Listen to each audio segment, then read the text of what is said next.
الحمدللہ رب العالمین والصلاة والسلام علی اشرف الانبیاء والمرسلین اما بعد فاعوذ باللہ السمیع العلیم من الشیطان الرجیم۔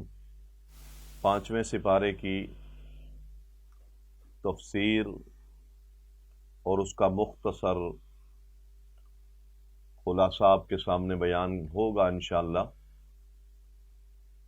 سورۃ النساء ہے، اس کی 176 آیات ہیں۔ اس کا کچھ حصہ چوتھے سپارے کے آخر میں ہے اور باقی 5ویں سپارے کے مکمل حصے پر مشتمل ہے۔ اللہ تعالیٰ نے اس کی ابتدا میں تمام لوگوں کو تقوی اختیار کرنے کی تلقین فرمائی ہے۔ فرمایا اس اللہ سے ڈر جاؤ جس اللہ کو اس کے نام پر اس کے واسطے دے کر تم پکارتے ہو، اور رشتہ داری کے معاملات میں بھی اپنے رب سے ڈر جاؤ۔ خصوصی طور پر اللہ کا تقوی اختیار کرنے کی تلقین اور رشتہ داری کو جوڑنے کی تلقین اللہ تعالیٰ نے فرمائی ہے۔ رشتہ داری وہ خونی تعلق داری ہے انسان کی، اسے جوڑ کے رکھنا اور ان کے حقوق کو ادا کرنا، یہ حقوق العباد میں سے ہے۔ اللہ تعالیٰ نے چونکہ انسان کا رشتہ بنایا ہے، جب یہ رشتہ اللہ تعالیٰ نے بنایا ہے تو انسان کو یہ حق نہیں ہے کہ وہ اللہ کا بنایا ہوا رشتہ توڑ دے۔ اس لیے اللہ تعالیٰ نے تلقین فرمائی ہے کہ رشتہ داری کے معاملے میں اپنے رب سے ڈرو۔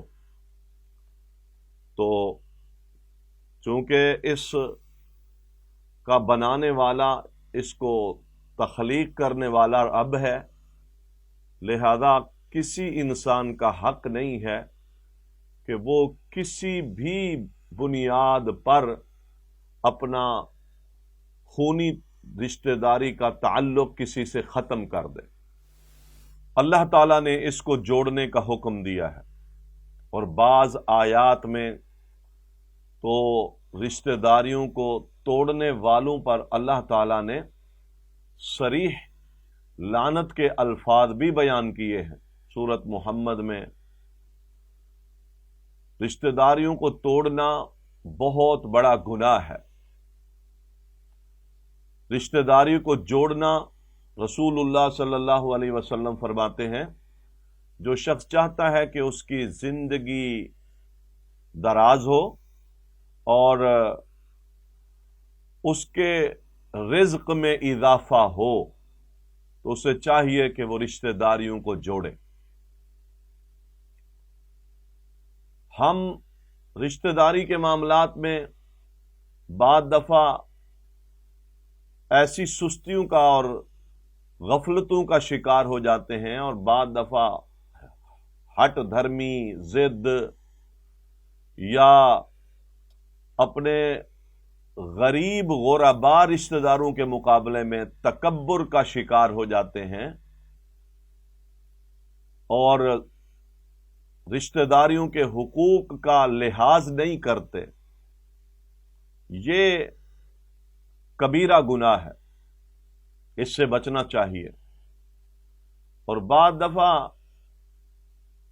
ایسا بھی ہوتا ہے کہ کوئی کسی کی جہالت کے مقابلے میں ہم بھی جہالت دکھا دیتے ہیں، حالانکہ اسلام نے منع کیا، فرمایا اگر وہ آپ سے جہالت دکھا رہے ہیں تو آپ علم دکھائیں۔ اگر کوئی رشتہ دار آپ کو محروم کر رہا ہے تو آپ اسے عطا کریں، اور کوئی رشتہ دار آپ پر زیادتی کرتا ہے لیکن آپ کا جب موقع ملے تو آپ اس کو معاف کر دیں.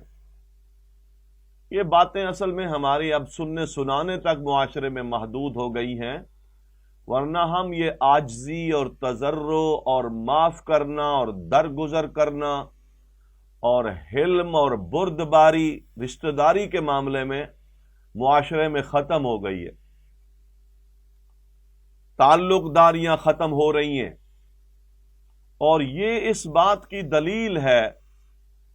یہ تعلق داری، اس کا اصل تعلق ایمان سے ہے.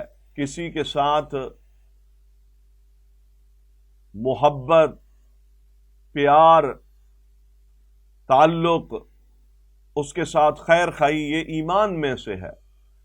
چونکہ جہاں ایمان نہیں رہتا وہاں دل کی نرمیاں نہیں رہتی، سختیاں پیدا ہو جاتی ہیں. ذرا ذرا سی بات پر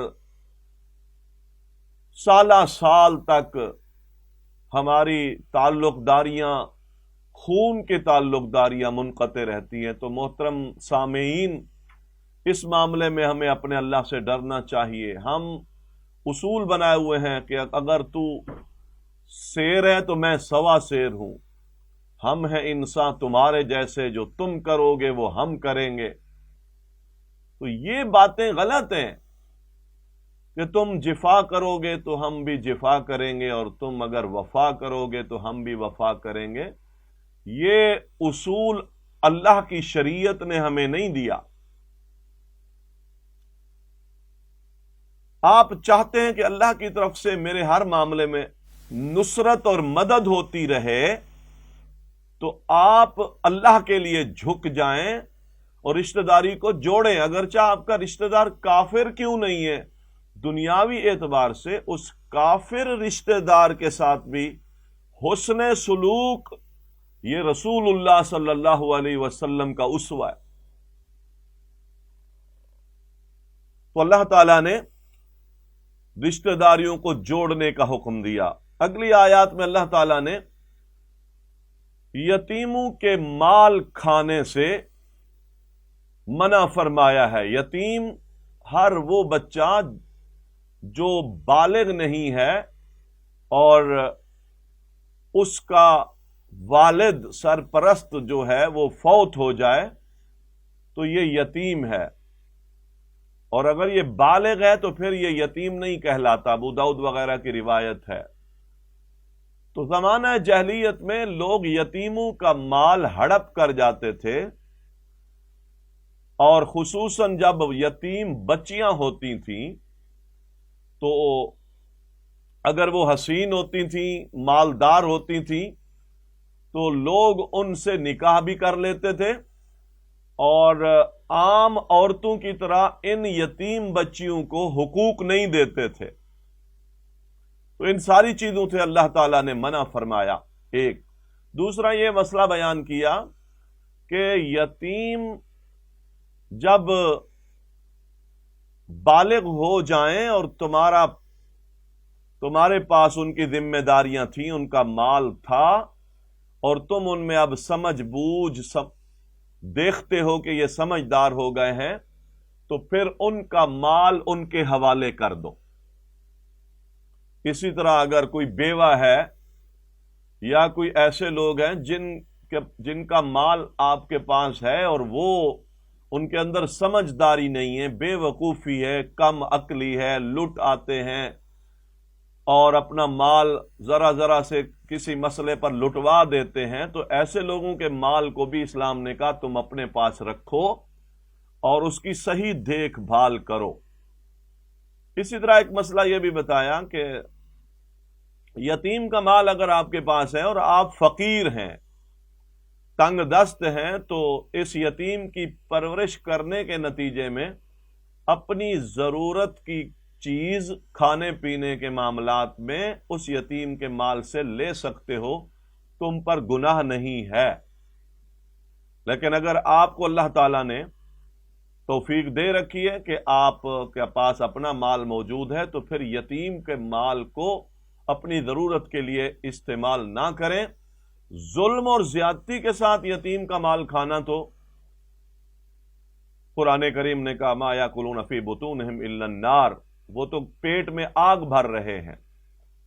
تو یتیم کے ساتھ خیر خواہی، اس کے مال کی حفاظت اور اس کے معاملات کو دیکھتے رہنا، اور خصوصاً یتیم بچیاں اور ان کے مکمل اسی طرح حق ادا کرنا، اور اگر فرمایا حق ادا نہیں کر سکتے تو پھر کسی عام عورتوں سے نکاح کرو، ان یتیم بچیوں سے نکاح نہ کرو۔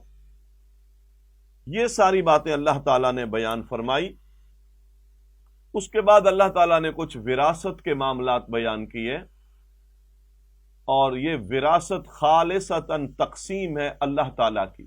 جب کوئی شخص فوت ہو جائے تو اس کے مال کو کیسے تقسیم کرنا ہے، کس رشتہ دار کو کیا ملے گا اور کس رشتہ دار کو کیا ملے گا، کیا کیا حصے ہیں، یہ ایک عظیم علم ہے، اس کو سیکھنا چاہیے۔ ہمارے معاشرے میں وراثت کے معاملات اتنے پیچیدہ ہیں کہ لوگوں کو ایک تو علم نہیں ہے، دوسرا یہ ہے کہ وہ وراثت کے مسئلہ کو شریعت کے مطابق حل کرنے کی کوشش نہیں کرتے۔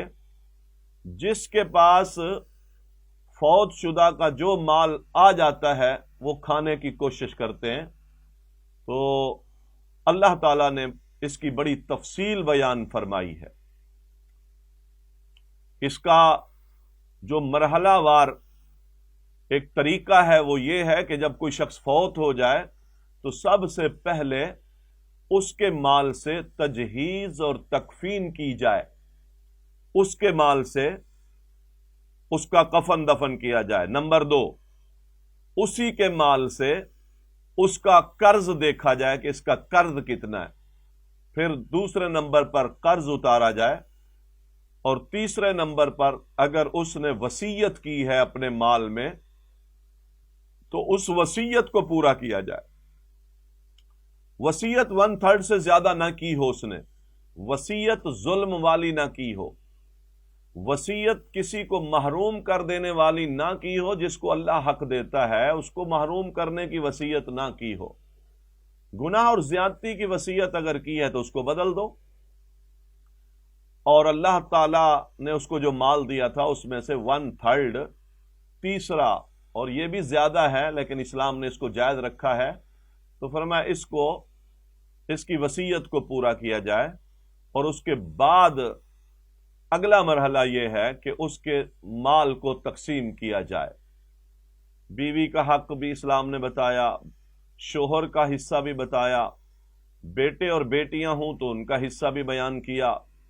بیٹے اور بیٹیاں ہوں تو ان کو سنگل ڈبل مال ملے گا، بیٹے کو ڈبل ملے گا، بیٹی کو سنگل ملے گا۔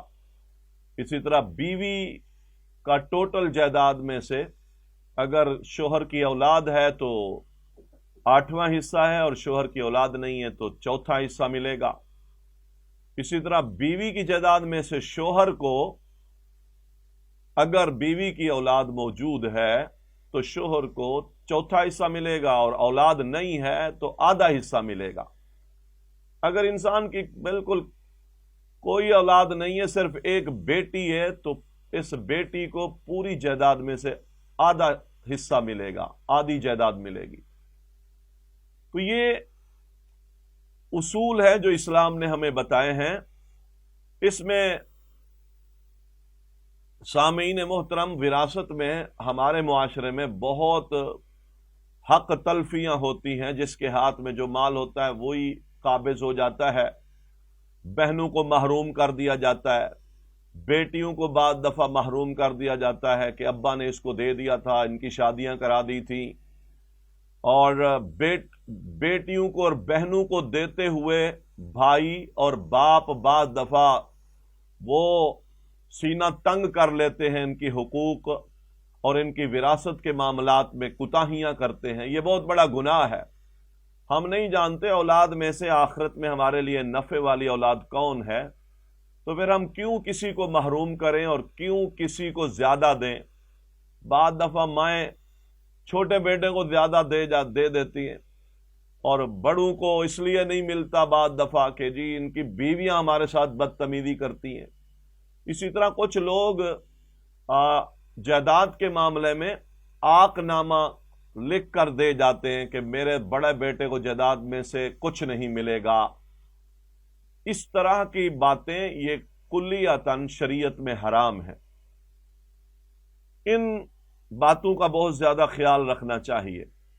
انسان کے فوت ہو جانے کے بعد اس کی اولاد حقدار ہے اس کے مال میں، بیٹیاں بھی حقدار ہیں، بیٹے بھی حقدار ہیں، حتیٰ کہ فوت ہو جانے والی کی ماں اور باپ بھی اس میں حقدار ہے، فوت ہو جانے والی کا شوہر بھی حقدار ہے، اور فوت ہو جانے والے کی بیوی بھی حقدار ہے۔ یہ حصے اللہ تعالیٰ نے مقرر کیے، لہذا ان کے اندر ظلم زیادتی کرنا یہ گناہ کا عمل ہے۔ وراثت کے معاملات کو سمجھنا چاہیے، اور یہ بندوں کے حقوق ہیں۔ اگر کوئی شخص کسی کی وراثت دنیا میں کھا جاتا ہے، ہڑپ کر جاتا ہے، تو صحیح روایتیں ہیں ابن ماجہ وغیرہ میں، قیامت کے دن اللہ تعالیٰ اس کی جنت کی وراثت ختم کر دے گا، جنت کی وراثت اس کی ختم ہو جائے گی۔ لہذا اس کے معاملے میں ہمیں بہت زیادہ احتیاط کرنی ہے۔ کچھ اللہ تعالیٰ نے رشتے بیان کیے ہیں جن رشتوں سے ابدی طور پر نکاح حرام ہے، بہن سے، بیٹی سے، ماں سے، خالہ سے، پھوپھی سے، اسی طرح سگی بھتیجی سے، سگی بھانجی سے، اسی طرح دو بہنوں کو آپس میں نکاح میں ایک ساتھ رکھنا، اسی طرح ساس سے نکاح کرنا حرام ہے، اسی طرح بیوی کی بیٹی جو پہلے گھر سے گود میں آئی ہو، ربیبہ، اس سے نکاح کرنا ابدی حرام ہے، سگے بیٹے کی بیوی سے نکاح کرنا حرام ہے، سوتیلی ماں سے نکاح کرنا حرام ہے۔ اسی طرح اگر کوئی نکاح والی کے ساتھ نکاح کر لیتا ہے، ڈبل نکاح، یہ بھی حرام ہے۔ عورت اور اس کی بھانجی، اسی طرح عورت اور اس کی بھتیجی، پھوپھی بھتیجی اور خالہ بھانجی ایک ساتھ ایک نکاح میں نہیں رہ سکتی کسی کے پاس، تو یہ اللہ تعالیٰ نے رشتے کچھ ایسے رکھے ہیں جو حرام کیے۔ اسی طرح اللہ تعالیٰ نے دونوں طرح کے معاشرے کے افراد کو نکاح کرنے کی ترغیب دی۔ ایک تو وہ کہ جو آزاد مرد ہیں، آزاد عورتیں ہیں، غلام نہیں ہیں، تو ان کو بھی چاہیے نکاح کر لیں، اور جن کے ساتھ فرمایا نکاح کرو ان کے حق مہر ادا کرو۔ اور اسی طرح لونڈیاں اور غلام بھی ہیں تو ان کو بھی چاہیے کہ وہ بھی نکاح کر لیں۔ اور ساتھ یہ بھی اللہ تعالیٰ نے بیان فرمایا کہ اس نکاح کرنے کے لیے ان عورتوں کا پاک دامن ہونا ضروری ہے۔ نکاح کرنا نمبر 1، حق مہر دینا نمبر 2، ولی کی سرپرستی میں نکاح کرنا، اور چھپی دوستیوں کے ساتھ نہ، چھپی دوستیاں کے ساتھ جو نکاح ہوتے ہیں وہ ولی کے اجازت اور سرپرستی کے بغیر ہوتے ہیں، اس طرح کے نکاح حرام ہیں۔ اللہ تعالیٰ نے اس کے بعد کچھ نماز قصر کے مسائل بیان فرمائے ہیں۔ نماز قصر، جب آپ ایک عرفی اعتبار سے سفر میں ہیں تو اسلام نے آپ پر آسانی کی ہے، رخصت دی ہے کہ آپ نماز کو قصر کریں۔ قصر کے حوالے سے کتنے میل پر ہونی چاہیے اور کتنے دنوں کے لیے ہونی چاہیے، اس کے لیے کوئی متعین واضح حدیث نص نہیں ہے۔ جن لوگوں نے مختلف ٹائم، وقت اور مختلف سفر کی وضاحتیں کی ہیں وہ اپنے اجتہادات کی بنیاد پر کی ہیں۔ البتہ صحیح مسلم کی ایک روایت ہے کہ رسول اللہ صلی اللہ علیہ وسلم نے، سیدنا انس کہتے ہیں کہ 3 فرسخ پر قصر کیا تو یہ تقریباً 21 کلومیٹر بنتا ہے۔ اگر آپ اپنے علاقے سے اور اپنے شہر سے 21 کلومیٹر دور سفر کی طرف نکلے ہیں تو پھر آپ قصر کر سکتے ہیں۔ اور رسول اللہ صلی اللہ علیہ وسلم نے بھی اپنے تمام سفروں میں نماز قصر کی، اور آپ نے پہلے اور بعد والے سنتیں بھی نہیں پڑھی سوائے وتر کے اور فجر کی جو 2 سنتیں ہیں، اس کے علاوہ آپ نے کوئی سنتیں نہیں پڑھی۔ اور آپ نے اپنی ساری زندگی جب بھی سفر کیا قصر کیا، نماز پوری سفر میں نہیں پڑھی۔ اس سے اہل علم کہتے ہیں کہ اولا اور افضل یہی ہے کہ جب آپ سفر میں ہوں تو آپ قصر کریں۔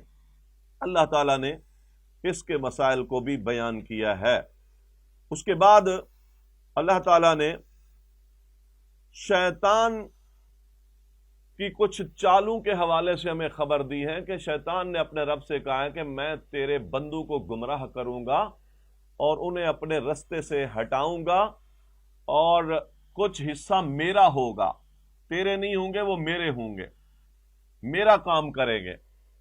تو شیطان نے یقیناً اپنا گمان آج بندوں پر سچ کر دکھایا کہ شیطان کی پیروی میں ہم دیکھیں کہ ہمارے سوسائٹی میں، معاشرے میں اللہ تعالیٰ کی کیسی کیسی نافرمانیاں ہوتی ہیں۔ یقیناً شیطان اپنا حصہ بندوں میں سے نکال رہا ہے، اور اس نے اپنی سوچ اور اپنی بات کو سچ کر دیا ہے۔ فرمایا میں ان سے جانوروں کے کان کٹواؤں گا، یا اللہ جو تیری تخلیق ہے میں اس کو تبدیل کراؤں گا۔ تخلیق تبدیل کروانا، فطرت پر انسان پیدا ہوتا ہے لیکن بعض دفعہ یہودی ہو جاتا ہے، بعض دفعہ عیسائی ہو جاتا ہے، بعض دفعہ مشرک ہو جاتا ہے۔ اسی طرح وہ طور طریقے جو اسلام نے ہمیں دیے ہیں وہ اس کا چھوڑ دینا، یہ بھی فطرت کو چھوڑ دینا ہے۔ اسی طرح آپ نے دیکھا کہ ہم حلال کھانے چھوڑ دیتے ہیں، اچھا کپڑا بعض دفعہ چھوڑ دیتے ہیں، عبادت کے نام پر کچھ لوگ جنگلوں میں نکل جاتے ہیں۔ یہ ہے تبدیلیاں۔ مردوں کا داڑھی منڈانا، اب داڑھی فطرت میں تھی لیکن مرد منڈا رہے ہیں۔ عورتوں کا بھویں بنوانا اور وگ لگوانا، جسم کے حصے کو گودوا کر اس میں سرما کوئی کلر بھر دینا۔ تو یہ اس طرح کی تبدیلیاں جو اللہ تعالیٰ کی تخلیق میں تبدیلیاں ہیں، یہ شیطانی ہتھ گڈے ہیں۔ اور شیطان نے کہا یا اللہ میں یہ کام کرواؤں گا تیرے بندوں سے۔ تو محترم بھائیوں، شیطان کی چالیں وہ آج ہمارے اوپر ایسی کارگر ثابت ہوئی ہیں۔ اِنَّهُ يَرَاكُمْ هُوَ وَقَبِيلُهُ مِنْ حَيْثُ لَا تَرَوْنَهُمْ، یہ ایسی جگہوں سے گھات لگا کر ہمیں وہ گمراہ کرنے کی کوشش کرتا ہے، اللہ سے دور کرنے کی کوشش کر رہا ہے۔ تو ہمیں شیطان کے اس مکر و فریب سے بھی ہوشیار رہنا چاہیے، بیدار رہنا چاہیے۔ اللہ تعالیٰ فرماتے ہیں اے بنی آدم دیکھنا، لا یفتننکم الشیطان کما اخرج ابویکم من الجنہ، یہ شیطان تمہیں کہیں فتنوں میں مبتلا نہ کر دے کہ جس طرح تمہارے والدین کو اس نے جنت سے نکال دیا، اس کا لباس چھنوا دیا، تو کہیں یہ تمہیں بھی اسی طرح کے گناہوں اور فتنوں میں مبتلا کر کے تمہیں رب سے دور نہ کر دے۔ اللہ تعالیٰ نے تنبیہ کی ہے۔ اللہ سے دعا ہے اللہ تعالیٰ ہمیں دین پر عمل کرنے کی توفیق عطا فرمائے۔ وما علینا الا البلاغ۔